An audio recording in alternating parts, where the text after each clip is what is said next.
reinvent themselves the whole time to keep in front of the public, public opinion. So they do, which they do quite effectively. I don't think Prince Philip would be terribly impressed by what Prince Harry's been up to recently. He handed over the Captain... The King specifically said that he hoped it would be a more modest and slimmed down occasion. Oh my God. So royal biographers Hugo Vickers and Tom Bower have just dropped a bombshell and everyone is buzzing. Hugo literally said this chilling line, "I have a feeling this story is going to end badly. Certainly for Prince Harry, not Meghan. Harry and you guys." That one sentence had the internet gasping because Hugo's not some random commentator. He's been watching Meghan's pattern for years now. And when you look at her track record, it's wild. Her dad, gone. They don't talk anymore. Her first husband, Trevor Engelson, history. Her best friend, Jessica Mulroney, no longer in the picture. And the entire royal family, those bridges, totally burned. So when Hugo said he feels this might end badly, people perked up because if history repeats itself, oh, it's not going to be pretty. He's in a situation like riding on a tiger's back, unable to get off. At one event, people noticed Harry's eyes were... And then Hugo hits us with the question nobody wants to ask. Who's next to the chop? Like, who's next in line to be cut out of Meghan's circle? And his answer, chilling. He says flat out, probably, possibly Prince Harry. Can you even imagine? And then Tom Bower jumps in, backing him up, calling Meghan and Harry relentless and restless. Always in some crisis, always changing direction, always switching things up. Before we get into this roller coaster, don't forget to hit that like button and subscribe. Biggest damning message being sent to Harry was that the king... Because what's coming next will connect dots you didn't even know existed. Okay, let's get into what Tom meant by relentless and restless. Because honestly, it's spot on. Meghan and Harry, they're always on the move, always reinventing, always chasing the next big thing. Like they can't sit still for a minute. Before one project even lands or fails, they're already jumping to the next shiny opportunity. It's like watching someone try to juggle, but instead of keeping the balls they've already got in the air, they keep tossing more in. And you're there, watching the chaos, thinking, guys, pick one. They're constantly reinventing themselves, not because they want to grow, but because they're desperate to stay relevant. People are finally saying it out loud. Not on Reddit, not in gossip podcasts, but in real conversation. Exactly. Just to keep people interested, to stay in front of public opinion. And you know what? Sometimes they actually pull it off.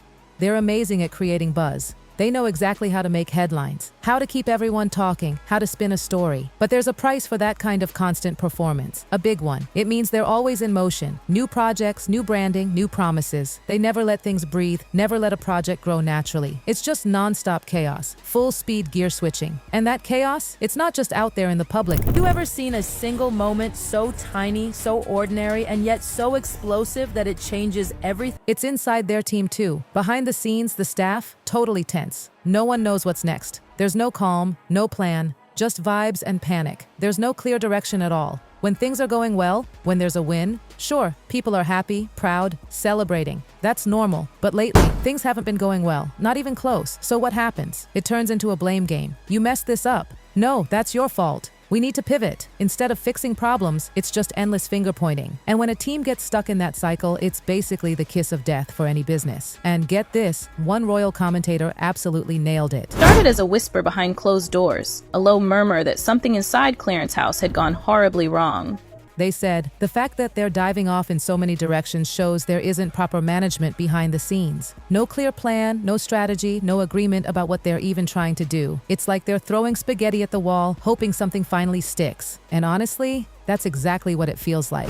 Now, Hugo Vickers actually watched Meghan's Netflix cooking show, bless him, and oh my God, his reaction is priceless. He's sitting there watching Meghan gently dissect flower petals, sprinkling them over salads in other people's kitchens. Prince Harry and Meghan Markle have added a new property to their real estate portfolio, a house in Portugal. In 2020, all slow motion and artsy. She's taking her time, making everything look meaningful and deep. And Hugo's just sitting there, waiting for, actual cooking. Like, when do we get a recipe? When do we learn something? And guess what? Nothing. Not one recipe, not one thing you could try at home. You can't follow along even if you wanted to.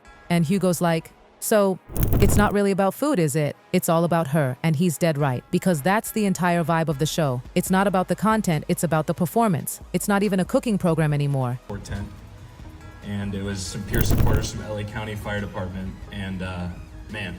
It's just Meghan being Meghan on camera, hoping her presence alone is enough to keep viewers glued. Spoiler, it wasn't. The whole thing felt like a performance, not a passion project. Viewers saw right through it. And critics? Oh, they had a field day. Both sides of the Atlantic came for her, and they were brutal. Review after review roasted the show for being empty and self-absorbed. But the absolute knockout blow came from Hillary Rose at the Times. Hillary delivered the line of the year.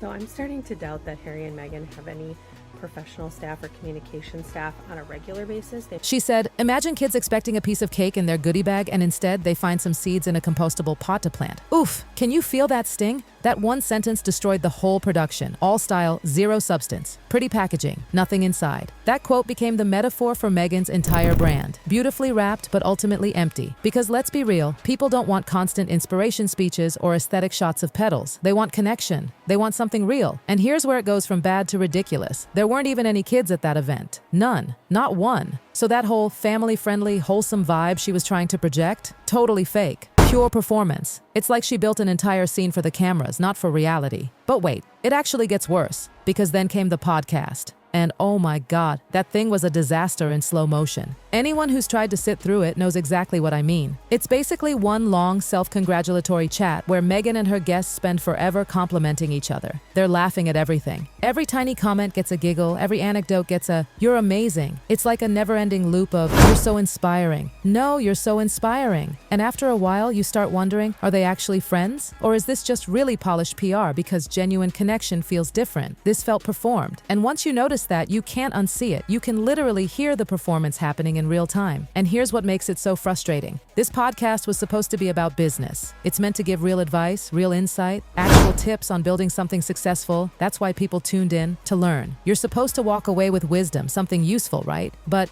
that never happened. Someone who listened said they were about 2/3 of the way through the episode when it hit them. They hadn't heard a single piece of business advice. Not one. No strategies. No lessons. No, here's what I learned from failure. Just endless small talk and flattery. Sure, it was pleasant enough, nice voices, friendly chatter. You could play it while cleaning the kitchen. But when it ended, you realized you didn't learn anything, you didn't gain anything. It was fluff. Pure and simple. And that's the core problem with all their projects lately. They're content for content's sake. Everything looks polished, but underneath, there's nothing holding it together. Even Hugo Vickers said it perfectly. There are other people who are much better at telling you these things, better at cooking, better at advising how to start a business. They're just latching onto things exactly. They keep chasing whatever's trending, whatever worked for someone else, hoping their names alone will carry it. But names don't equal substance. Eventually, people notice when there's no real value behind the glitz. And guess what? That's exactly what's happening now. Now let's talk about what's been happening behind the scenes these past 18 months. Because oh boy, it's been messy. Total chaos. Business deals collapsing left and right. New ventures launching and crashing almost instantly. One disaster after another. She wants power. She wants to be a brand, a global name. She wants deals, recognition, influence, the whole empire. She doesn't want to step away from the spotlight. She lives for it. Every camera, every stage, every headline, it's fuel. She's not escaping the fame machine, she's building one. Looking at women like Oprah, Gwyneth, even Rihanna, and saying,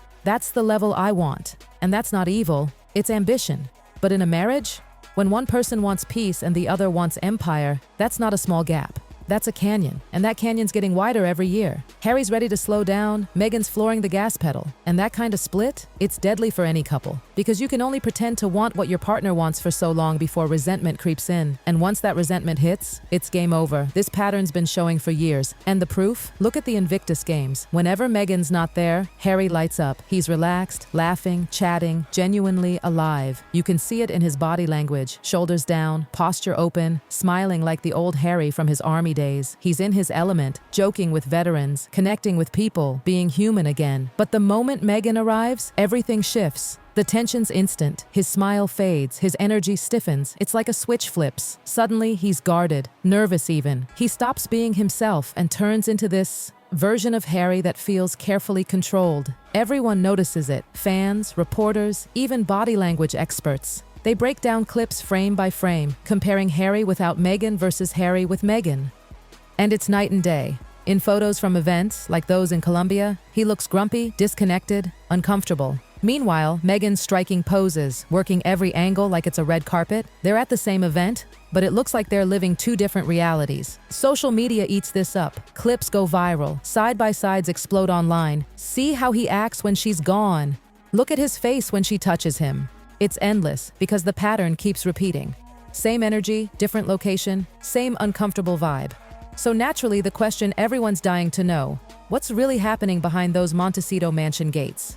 Because what we see in public, It's only half the story. When the cameras are off, when it's just them, what's that like? Because all signs point to a couple under serious strain. And then Hugo Vickers told a story that just broke people's hearts. He said Harry's living in a certain amount of chaos. And one day, Hugo finds an old Hello magazine on the floor. He picks it up, and there's a photo of Harry from 2015. Harry's grinning, glowing, that real, full-body smile, the kind that reaches your eyes. And Hugo said quietly, he doesn't look like a happy man now. Oof, that line hit like a punch, because he's right. That light, that spark that used to define Harry, it's gone. The joy, the ease, the warmth, vanished.